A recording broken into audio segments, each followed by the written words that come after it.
AITAH for potentially breaking up my aunt's marriage. This is difficult to explain, and things are still hard. I 17M lost my parents last year, and I'm still going through lots of counseling, especially since I felt so much rage at the other driver that T-boned them driving recklessly with his phone out texting.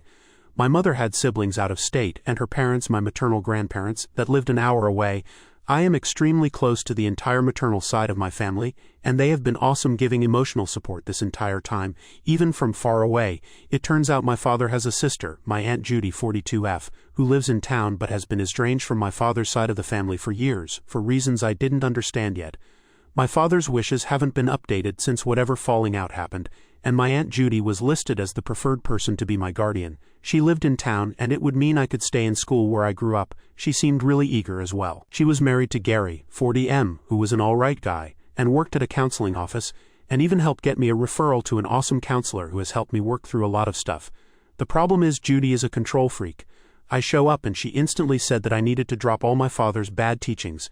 She tried to put me on an insane diet the second my foot entered the door. Gary got her to back off on the insane diet stuff, but it never ended. She kept bad-mouthing my parents about how my dad, her brother, raised me wrong. It was actually close to torture, and Gary did his best to make her back off, but whenever he was gone she would go right back and try to parent me again. The final straw for me was when we went to my parents. We got weekly to clean stuff up, keep the house maintained. I guess now my house and Aunt Judy made comments that she would like to destroy some of my dad's things.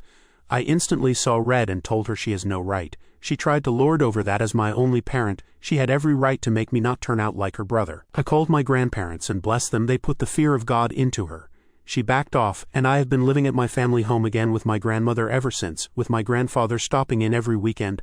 I've kept in contact with Gary, who has been awesome the whole time, but Aunt Judy has made no attempt to talk to me again.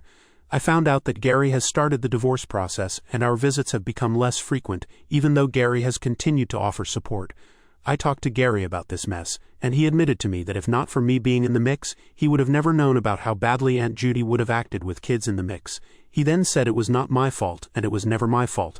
He was actually grateful to know me, and that I am a fine young man. Still, despite Gary's words, I can't help but feel responsible for being dumped into their lives, Aunt Judy's words, and disrupting their marriage by causing strife. I feel awful being even an indirect cause of their divorce, and wonder if I could have just tolerated Aunt Judy's behavior until I graduated high school. Top comments. Commenter 1, NTA. She was estranged for a reason, and she made that abundantly clear to you and Gary. I'm so sorry for your loss.